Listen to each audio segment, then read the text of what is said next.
இது ஃபர்ஸ்ட் மலேசியாவின் செய்திகள் உங்களுக்காக.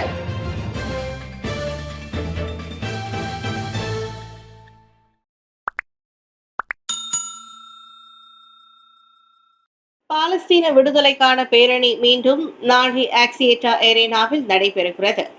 பாலஸ்தீன மக்களுக்கான பிளவுபடாத ஆதரவையும் ஒருமைப்பாட்டையும் தெரிவிக்கும் வகையில் மலேசிய மக்கள் மீண்டும் ஒருமுறை நாளை ஞாயிற்றுக்கிழமை மாலை 6 மணிக்கு புக்கிட் ஜாலில் எரேனா ஆக்சியாட்டாவில் கூடுகின்றனர். ஹமாஸ் அரசியல் பிரிவு தலைவர் இஸ்மாயில் ஹனியேவின் படுகொலை மற்றும் இஸ்ரேல் யூத அரசாங்கத்தின் கொடூரத்தை கண்டிக்கும் கண்டனத்தை உலகிற்கு தெரிவிக்கும் செய்தியாகவும் பாலஸ்தீன விடுதலைக்கான பேரணி அமைகிறது. இந்த நிகழ்ச்சியில் கலந்து கொள்ளும் பல தலைவர்களுடன் பிரதமர் டத்துஸ்ரீ அன்வார் இப்ராஹிமும் பாலஸ்தீனர்களுக்கு மலேசியாவின் ஆதரவை தெரிவிப்பார். உலக மேடையில் பாலஸ்தீனருக்காக மலேசியாவின் வலுவான ஆதரவை முன்வைக்கும் பலமுறை அன்வார் தெரிவித்திருக்கிறார். நேற்றிரவு தேசிய பள்ளிவாசலின் தலைமை இமாம் எசான் முகமது ஹொஸ்னி தலைமையில் இஸ்மாயில் ஹனியேவுக்காக நடத்தப்பட்ட பிரார்த்தனையில் சுமார் 3000 இஸ்மாயில் மக்களுடன் பிரதமர் அன்வாரும் கலந்து கொண்டார். புத்ரஜயா அரசு ஊழியர்களில் 50 விழுக்காட்டினர் உடல் பருமன் பிரச்சினைக்கு உள்ளாகியுள்ளனர். புத்ரஜயா அரசு ஊழியர்களில் 50 விழுக்காட்டினர் உடல் பருமன் அல்லது அளவுக்கு அதிகமான உடல் எடை பிரச்சினைக்கு உள்ளாகி இருப்பதாக அரசாங்க தலைமை செயலாளர் தான் ஸ்ரீ முகமது சுகி அலி தெரிவித்தார். இதனை கருத்தில் கொண்டு தங்களது உடல் ஆரோக்கியத்திற்காக பல்வேறு ஆரோக்கியமான நடவடிக்கையில் ஈடுபடும்படி அரசு ஊழியர்கள் ஊக்குவிக்கப்படுவதாக அவர் கூறினார். அவர்கள் மெது ஓட்டம் போன்ற பயிற்சியை மேற்கொள்வதன் மூலம் உடல் எடையை குறைத்து ஆரோக்கியமாக இருக்க முடியும் என கார் ஃப்ரீ டே நிகழ்ச்சியில் கலந்து கொண்ட போது முகமது சுகி தெரிவித்தார். அந்த நிகழ்ச்சியை துணை பிரதமர் டத்துஸ்ரீ ஃபடிலா யூசுப் தொடக்கி வைத்தார். இந்த நிகழ்ச்சியில் கூட்டரசு பிரதேசத்திற்கான பிரதமர் துறை அமைச்சர் டாக்டர் ஷ்லேகா முஸ்தபா மற்றும் பொது சேவை துறையின் தலைவர் டத்துஸ்ரீ வான் அகமது தாலான் அப்துல் அசீஸ் ஆகியோரும் கலந்து கொண்டனர். நாடு முழுவதிலும் அரசாங்கத்தின் ஒவ்வொரு அமைச்சு மற்றும் நிறுவனத்தில் வார இறுதியில் ஆரோக்கியத்திற்காக மெது ஓட்ட பயிற்சி ஏற்பாடு செய்யப்படும் என முகமது ஜூகி தெரிவித்தார். கிஞ்சாரா தமிழ் பள்ளியை காப்பாற்றுவதற்கு மீண்டும் ஒரு போராட்டத்தை உரிமை கட்சி நடத்தும் டாக்டர் ராமசாமி. ஸ்லாங்கூரில் பூச்சோங்கில் உள்ள கிஞ்சாரா தமிழ் பள்ளியை காப்பாற்றுவதற்காக மீண்டும் ஒரு போராட்டத்தை நடத்துவதற்கு உரிமை கட்சி தயங்காது என அக்கட்சியின் தலைவரும் பினாங்கு மாநிலத்தின் முன்னாள் துணை முதலமைச்சருமான பேராசிரியர் டாக்டர் ராமசாமி தெரிவித்திருக்கிறார். அந்த பள்ளிக்கு அருகே அடுக்குமாடி வீடுகளை நிர்மாணித்திருக்கும் மேம்பாட்டு நிறுவனம் மாற்றுச்சாலை அமைப்பதற்காக இப்பள்ளியின் நிலத்தில் சுமார் 3000 சதுர அடியை எடுப்பதற்கு தொடர்ந்து வலியுறுத்தி வருவது எந்த வகையிலும் ஏற்புடையதாக இல்லை என தனது முகநூலில் வெளியிட்ட அறிக்கையில் அவர் தெரிவித்துள்ளார்.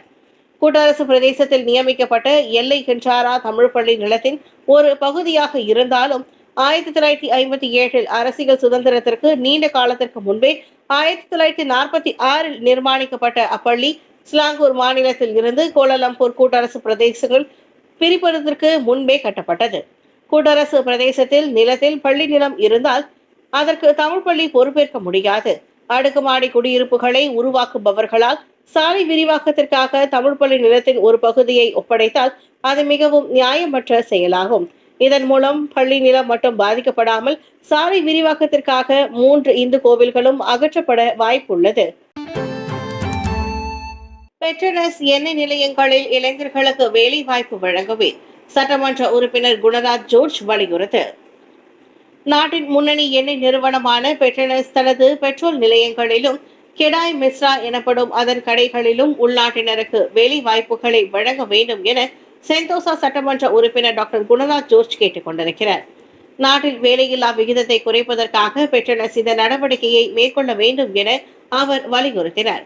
தற்போது பெட்ரோனஸ் எண்ணெய் நிலையங்களிலும் கெடாய் மிஸ்ரா கடைகளிலும் வெளிநாட்டு தொழிலாளர்களை வேலைக்கு வைப்பதற்கான அவசியம் இல்லை.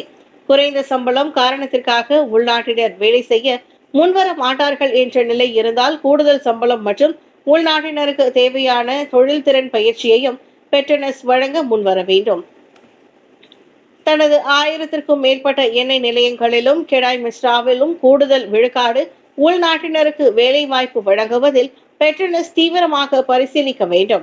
நமது நாட்டின் பொருளாதார சுபிக்ஷம், மலேசியர்களின் வாங்கும் ஆற்றலை வலுப்படுத்துதல், ரிங்கிட் நாணயம் வெளிநாடுகளுக்கு வெளியேற்றுவதை குறைத்தல் போன்றவற்றை கருதி உள்ளூர் மக்களுக்கு வேலை வாய்ப்புகளை வழங்குவதை பெட்ரோனஸ் சமூக கடப்பாடாக கொண்டு செயல்பட வேண்டும்.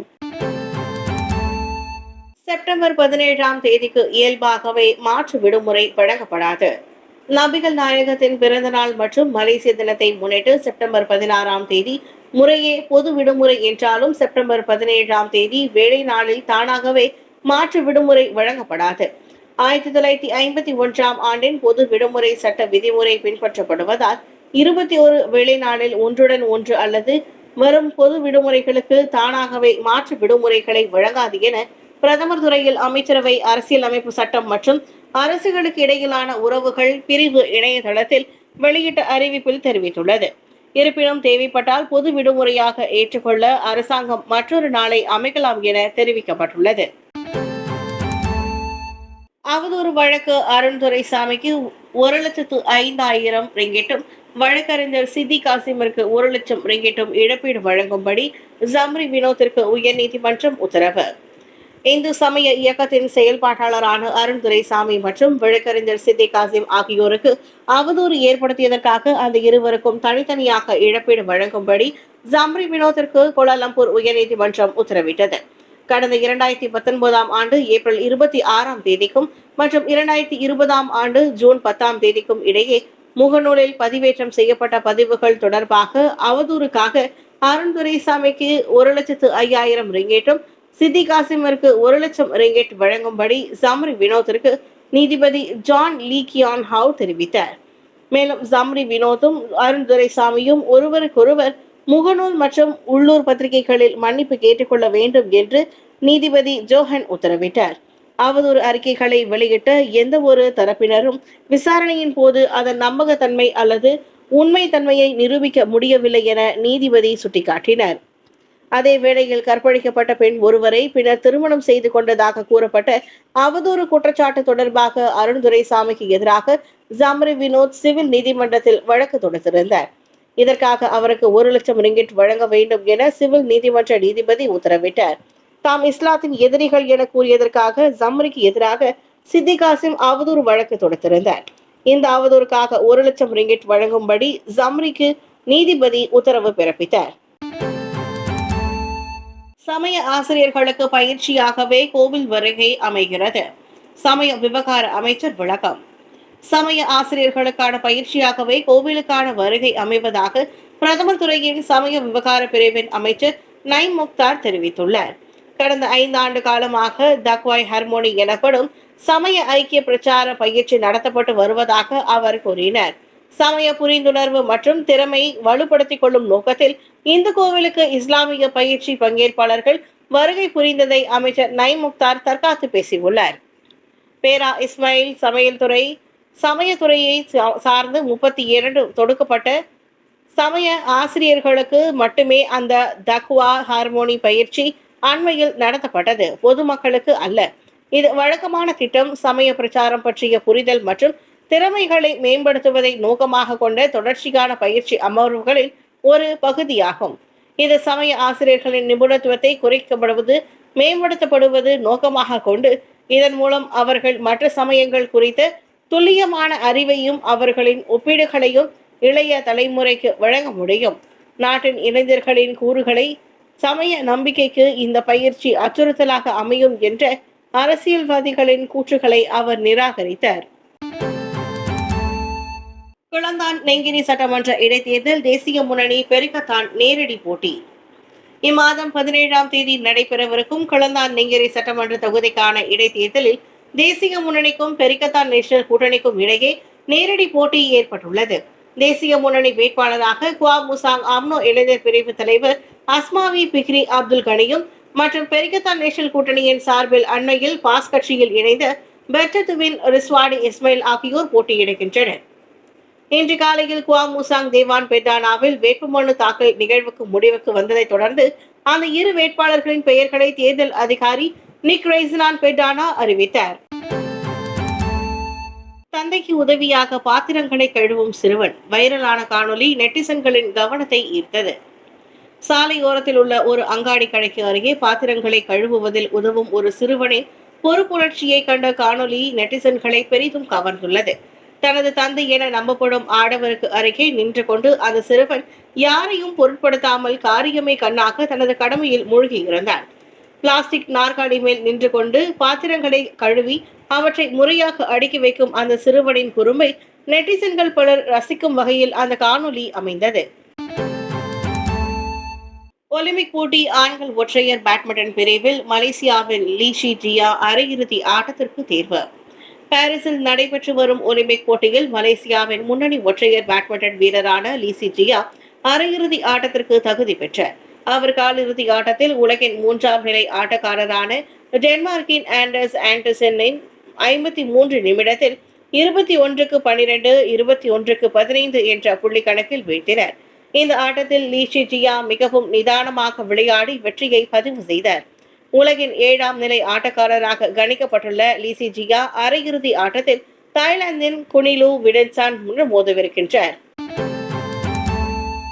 யானை தாக்கியதால் பால்வெட்டு தொழிலாளி மரணம். குலுவாங் கஹாங்கில் இன்று காலையில் பால்வெட்டு தொழிலாளியான பெண் ஒருவர் யானை தாக்கியதால் மரணம் அடைந்ததாக நம்பப்படுகிறது. 60 வயதுடைய மசீரா சொலிமான் என்ற அடையாளம் கூறப்பட்ட அந்த தொழிலாளியை அருகே உள்ள செம்பனை தோட்டத்தை சேர்ந்த இந்தோனேசிய தொழிலாளர்கள் அடையாளம் கண்டனர். யானை தனது தாயாரை தாக்கியதை அவரது மகன் நொல்லலி சாலேவும் உறுதிப்படுத்தினர். இப்படி ஒரு சம்பவம் நடந்ததை தம்மால் நம்ப முடியவில்லை என அவர் கூறினார். தனது தாயாரின் வீட்டிற்கு பின்னால் உள்ள ரப்பர் தோட்டத்திற்கு இதற்கு முன் பல முறை யானைகள் வந்திருப்பதையும் நொர்லைலி தெரிவித்தார். குவாந்தானில் ட்ரெய்லர் மோதி வீடு இடிந்ததில் பெண் மரணம். இன்று பெகான் கம்புங் கெடபாங் ஹில்லேரில் ட்ரெய்லர் லோரி ஒன்று வீட்டில் மோதியதை தொடர்ந்து அந்த வீடு இடிந்ததில் பெண் ஒருவர் மரணமடைந்தார்.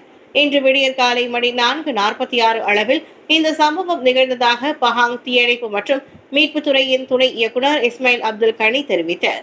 இந்த விபத்தில் ட்ரெய்லர் லோரியின் உதவியாளர் மற்றும் மேலும் இதர 3 தனிப்பட்ட நபர்களும் காயமடைந்தனர்.